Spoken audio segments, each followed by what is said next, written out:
শান্তি। 19/4/2024 প্রাতঃমুরলি। ওম শান্তি। বাপদাদা মধুবন। মিষ্টি বাচ্চারা, বাবা এসেছেন সারা দুনিয়ার হাহাকার দূর করে জয় জয়কার করতে।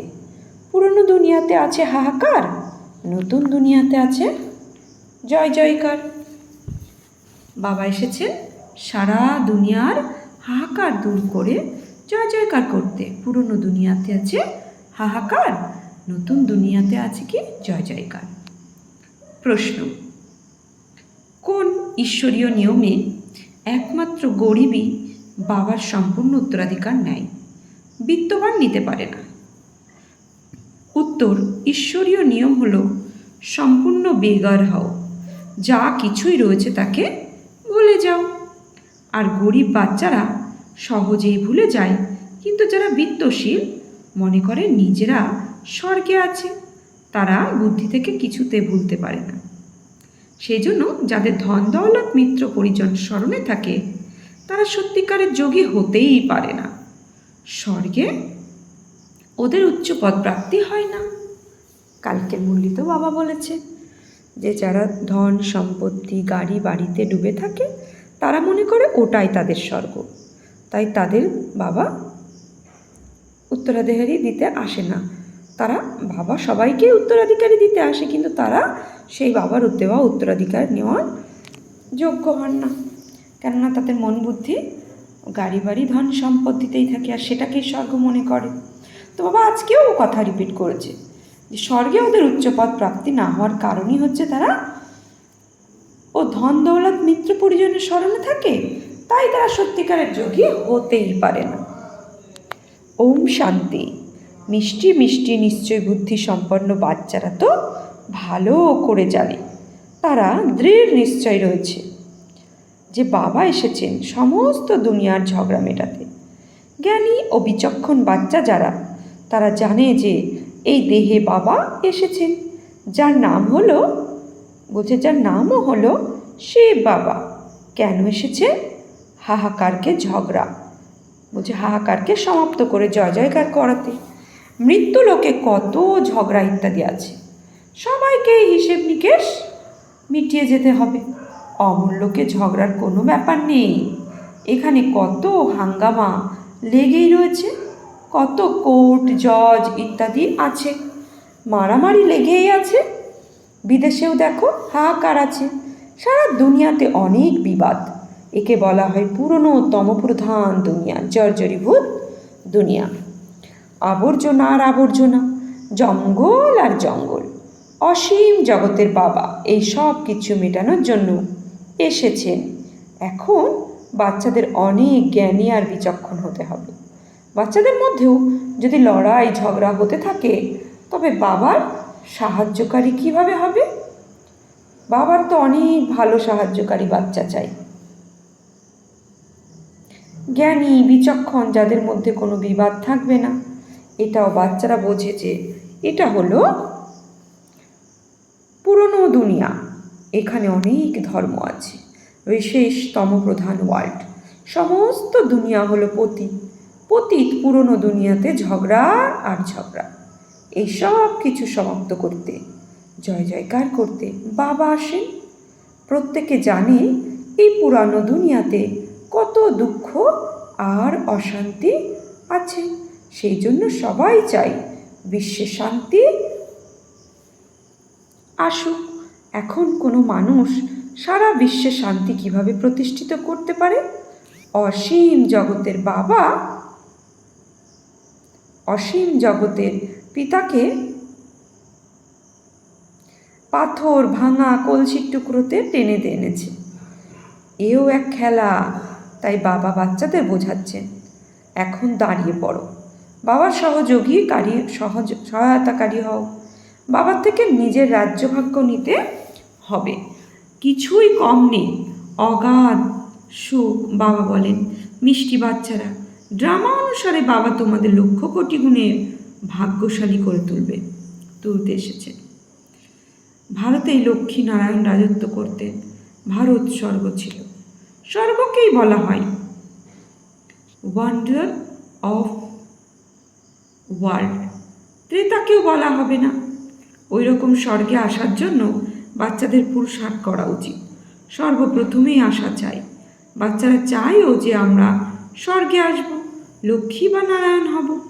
এখন এই পুরনো দুনিয়াতে অনেক হাহাকার হবে, রক্তের নদী বইবে, রক্তের নদীর পরে ঘিয়ের নদী বইবে, তাকে বলা হবে ক্ষীর সাগর। এখানেও বড় পুষ্করিণী বানানো হয়, আর কোনো পার্বণে এই পুষ্করিণীতে এত দুধ ঢালা হয় না, তাতে আবার স্নান করে, শিবলিঙ্গের ওপরেই দুধ ঢালে। সত্য যুগেরও একটা মহিমা আছে যে সেখানে ঘি দুধের নদী আছে। ওই রকম কোনো ব্যাপার নেই, প্রতি 5,000 বছর পরে তোমরা বিশ্বের মালিক হও। বলছে ঘি দুধের বন্যা বইবে, নদী হবে, অর্থাৎ কি ঘি দুধের অভাব থাকবে না, ভরপুর থাকবে, সমৃদ্ধশালী থাকবে। তো বলছে এমন নয় যে নদী বইবে ঘি আর দুধে, তাই হচ্ছে বাবার কথা। ওই রকম কোনো ব্যাপার নেই, প্রতি 5,000 বছর পরে তোমরা বিশ্বের মালিক হও। এই সময় তোমরা হলে গোলাম, আবার তোমরা বাদশাও হবে। সমস্ত প্রকৃতি তোমরা, বলছে সমস্ত প্রকৃতি তোমার গোলাম হয়ে যাবে। ওখানে কখনো অসময়ে বৃষ্টি পড়ে না, নদী সমৃহ উত্তালা হয়ে পড়ে না। বলছে সত্যযুগে কখনোই নদী উতলে পড়ে না, কোনো উপদ্রব হয় না। এখানে দেখো কত উপদ্রব। ওখানে বিকারী বৈষ্ণব নেই, যথাযথ বৈষ্ণব থাকে। এখানে কেউ ভেজিটেরিয়ান হলে তাকে বৈষ্ণব বলে, কিন্তু তা বলা যায় না। বিকারের জন্য একজন অন্যজনকে দুঃখ দেয়। বাবা কত ভালোভাবে বোঝান বৈষ্ণব। তো বাবা বুঝেছেন বৈষ্ণব মানে বিষ না আবচার, মনে বাণী আর কর্মতে বিষ মানে বিকর্ম কোনো নেই। বিষয় বিকার যেটাতে আমাদের দুঃখ দেয়, তো কোনো রকম বিষ নেই। যে ভাবনা, যে বল আর যে ব্যবহারের দ্বারা অন্যকে দুঃখ দেয় তাকেই বলা হয় বিষ। তো বৈষ্ণব, বিষ না আব, তো তাকেই যথার্থ বৈষ্ণব বলা হয়, যেটা সত্যযুগে আছে। বাবা কত ভালোভাবে বোঝান। তো বাবা কি বলছে, কত ভালোভাবে বোঝান, এটারও মহিমা আছে। গ্রাম্য ছোকরা কৃষ্ণ তো গ্রামের হতে পারে না, উনি তো বৈকুণ্ঠের মালিক, তাও আবার 84 জন্ম নেয়। এটাও তোমরা এখন জানো যে আমরা ভক্তিতে কত ধাক্কা খেয়েছি, পয়সা বরবাদ করেছি। বাবা জিজ্ঞাসা করেন তোমাদের এত অরাত দিয়েছি, বুঝে এত অর্থ দিয়েছি, রাজ্যভাগ্য দিয়েছি, সব কোথায় গেল? তোমাদের বিশ্বের মালিক করলাম, আর তোমরা কি করলে?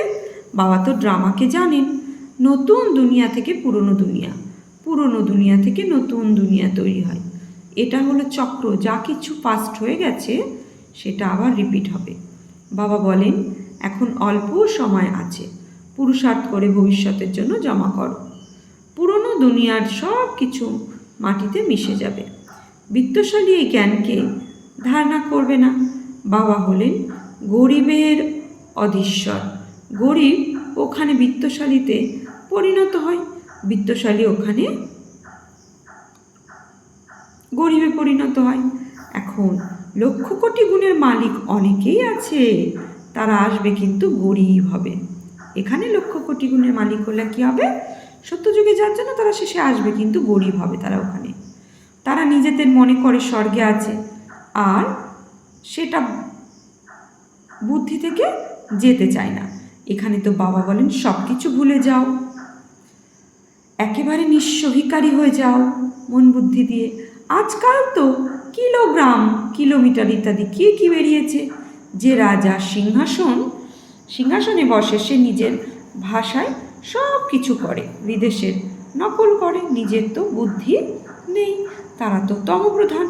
আমেরিকা ইত্যাদি বিনাশের সামগ্রী কত ধন বিনিয়োগ করে, এয়ারপ্লেন থেকে বম ইত্যাদি ফেলে, আগুন লাগায়। বাচ্চারা জানে বাবা আসেনি বিনাশ আর স্থাপনা করতে, তোমাদের মধ্যেও বোঝানোর মতো সব, বাবা বলছে তোমাদের মধ্যেও বোঝানোর মতো সব নম্বর অনুযায়ী সবাই এক রকমের সুনিশ্চিত বুদ্ধি উচিত। পুরানো দুনিয়াতে এই পয়সা কি করবে? আজকাল কাগজের নোট বেরিয়েছে, ওখানে তো মোহর থাকবে। সোনার মহল হবে তো মোহরের আর কি মূল্য? যেন সব কিছুই বিনামূল্যের। ধর্নি তো শতপ্রধান থাকবে, এখন তো পুরনো হয়ে গেছে, সেটা হলো শতপ্রধান নতুন দুনিয়া, একদম নতুন। বাবা আজকে সত্যযুগের পরিচয় দিচ্ছে, সত্যযুগের দিকে বুদ্ধি বারবার নিয়ে যাচ্ছেন। তো ওটা একেবারে নতুন নতুন জমি হবে। তোমরা সূক্ষ্ম বাতানে গেলে সুবিরাস ইত্যাদি পান করো, কিন্তু ওখানে বৃক্ষ ইত্যাদি তো থাকেই না, মূল বাতানেও থাকে না। যখন তোমরা বৈকুণ্ঠে যাও তখন সেখানে তোমাদের সব কিছু প্রাপ্ত হয়। বুদ্ধি দিয়ে কাজ করো। সূক্ষ্ম বাতানে বৃক্ষ থাকে না, বৃক্ষ তো ধরণীর উপরে হয়, আকাশে তো নয়। যদিও নাম হলো ব্রহ্ম মহাতত্ত্ব, কিন্তু তা হলো মহাজাগতিক আকাশের যেমন স্টার রয়েছে, সেই রকম তোমরা এই আত্মারা খুব ছোট বোধগম্য হও, স্টার দেখতে খুব বড়। তো এইরকম নয় যে ব্রহ্মতত্ত্ব কোনো বড় বড় আত্মারা থাকবে ব্রহ্মতত্ত্বে, এটা বুদ্ধির দ্বারা বুঝতে হবে, বিচার সাগর মন্থন করতে হবে। আত্মারাও উপরে আছে বলে মনে হয়, ছোট বিন্দু এই আত্মা। এই সব ব্যাপার তোমাদের ধারণ করতে হবে, তবে কাউকে ধারণ করাতে পারবে। অবশ্যই টিচার নিজে জানলে তবে তো ওপরকে পড়ায়, নইলে আর টিচার কিসের? বাবা বোঝাচ্ছেন। কিন্তু এখানে টিচার হলো নম্বর অনুযায়ী। তোমরা অর্থাৎ বাচ্চারা বৈকুণ্ঠকে বুঝতে পারো, এইরকম নয় যে তোমরা বৈকুণ্ঠ দেখোনি। অনেক বাচ্চারা সাক্ষাৎকার করছে, ওখানে স্বয়ম্বর কিভাবে হয়, কি ভাষা, সব কিছু দেখেছ। পরবর্তীকালে তোমরা সাক্ষাৎকার করবে, কিন্তু সেই করবে যে যোগযুক্ত হবে। বাবা বলছে সাক্ষাৎকার সেই করবে যে যোগযুক্ত হবে। আর যাদের নিজেদের মিত্র পরিজন ধন দৌলত স্মরণে আসতে থাকবে, তারা আর কি দেখবে? সত্যিকারের যোগী শেষ পর্যন্ত থাকবে, যাদের দেখে বাবা খুশি হবেন। বাগিচা ফুলেরই হয়, অনেকে তো 10-15 বছর হবেন, বাগিচা ফুলেরই হয়, অনেকে তো 10-15 বছর থেকেও চলে যায়, ওদের বলা হবে আকন্দ ফুল। অনেক ভালো ভালো বাচ্চারা যারা মাম্মা বাবার জন্য ডাইরেকশন নিয়ে আসতো, ড্রিল করাতো, তারা আজ আর নেই। এই বাচ্চারাও জানে, আর বাবাও জানেন মায়া খুবই প্রভাবশালী। এ হলো মায়ার সাথে গুপ্ত লড়াই, গুপ্ত ঝড়। বাবা বলেন মায়া তোমাদের অনেক হয়রান করবে, এই হার জিতের পূর্ব নির্ধারিত ড্রামা। তোমাদের লড়াই কোনো হাতিয়ারের দ্বারা নয়, এ তো ভারতের অত্যন্ত প্রসিদ্ধ প্রাচীন যোগ, যে যোগ বলের দ্বারা তোমরা এরকম হয়েছ। বাহুবলের দ্বারা কেউ বিশ্বের বাদশাহী নিতে পারে না, পারে না। খেলাও খেলো ওয়ান্ডারফুল, বলছে দেখো খেলাও হলো ওয়ান্ডারফুল। গল্প আছে 2 বিড়াল মাখনের জন্য লড়াই করে, আর তৃতীয় কেউ তা খেয়ে নেয়, তো বলা হয় সেকেন্ডে বিশ্বের বাদশাহী। তো দুনিয়ারা কি, যারা বাবাকে জানে না তারা নিজেদের মধ্যে লড়বে, আর তোমাদের বাদশাহী প্রাপ্ত হবে, তোমরা মাখন প্রাপ্ত করবে। তো বলা হয় সেকেন্ডে বিশ্বের বাদশাহী। বাচ্চারা সাক্ষাৎকার করে, গল্পে আছে কৃষ্ণের মুখে মাখন আছে, বাস্তবে কৃষ্ণের মুখে নতুন দুনিয়া দেখা যায়। যোগ বলের দ্বারা তোমরা বিশ্বের বাদশাহী রূপী মাখন নিয়ে থাকো। রাজত্বের জন্য কত সংঘর্ষ হয়, আর সংঘর্ষের জন্য কত শেষ হয়ে যায়। এই পুরনো দুনিয়ার হিসেবপত্র মিটে যেতে হবে, এই পুরনো দুনিয়ার কোনো জিনিসই থাকার নয়। বাবার শ্রীমত হলো বাচ্চারা hear no evil, see no evil, hear no evil, see no evil, ও আর কি বলেছে, থট থিঙ্ক নো ইভিল। আর তো বাবা বলছে ওরা বাঁদরের একটি চিত্র তৈরি করেছে। আজকাল তো মানুষও তৈরি করে। পূর্বে চীনের দিকে থেকে হাতির দাঁতের জিনিস আসতো, চুড়িও কাচের পরতো। এখানে তো গয়না ইত্যাদি পরার জন্য নাক কান ইত্যাদি ছেদন করে। সত্যযুগে নাক কান ছেদন করার দরকার নেই, বাবা সব কিছু বোঝাচ্ছে। এখানে তো মায়া এমন যে সবার নাক কান কেটে দেয়। তোমরা বাচ্চারা এখন স্বচ্ছ হচ্ছ, ওখানে ন্যাচারাল বিউটি থাকে। কোনো জিনিস বলছে কোনো জিনিস প্রসাধনী লাগানো দরকার নেই।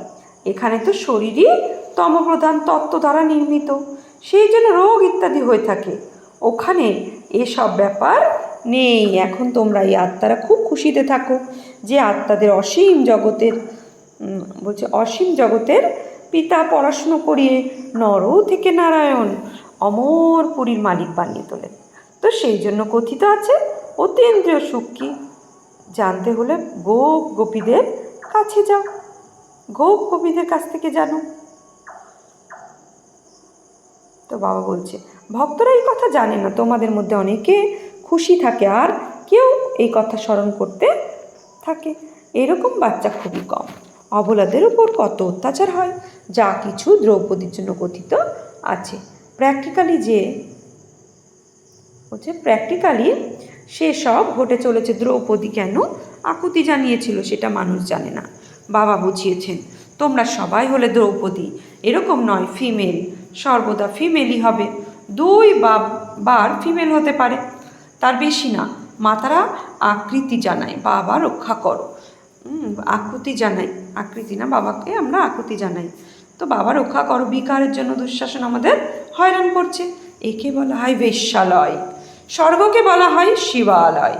বেশ্যালয় হলো রাবণের স্থাপন করা, আর শিবালয় হলো শিবের স্থাপন করা।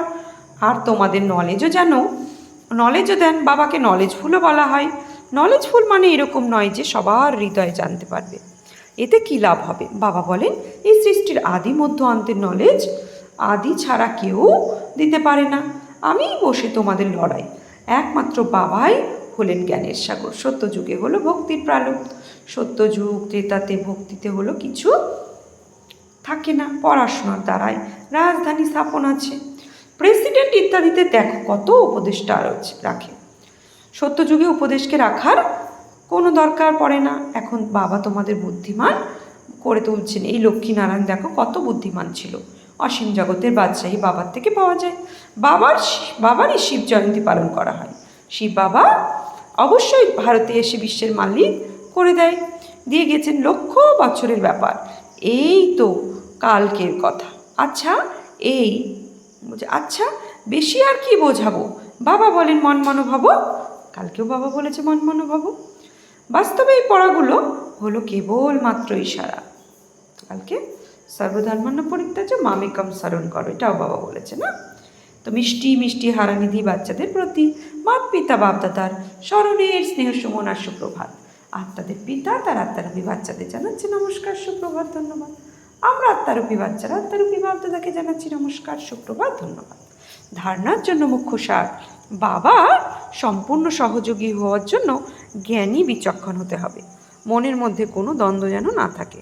স্থাপনার বিনাশের কর্তব্যকে দেখে সম্পূর্ণ সুনিশ্চিত হয়ে বাবাকে ফলো করতে হবে। পুরনো দুনিয়ার পয়সার থেকে বুদ্ধিকে যুক্ত করে সম্পূর্ণ নিঃস্ব হতে হবে। পুরনো দুনিয়ার পয়সা থেকে বুদ্ধিকে মুক্ত করে সম্পূর্ণ নিঃস্ব হতে হবে। মিত্র পরিজন ধন দৌলত ইত্যাদি সব কিছু ভুলে যেতে হবে। বরদান সংগঠনে থেকে সকলে স্নেহী হয়ে বুদ্ধির আশ্রয়ের এক বাবাকে বানানো কর্মযোগী ভব।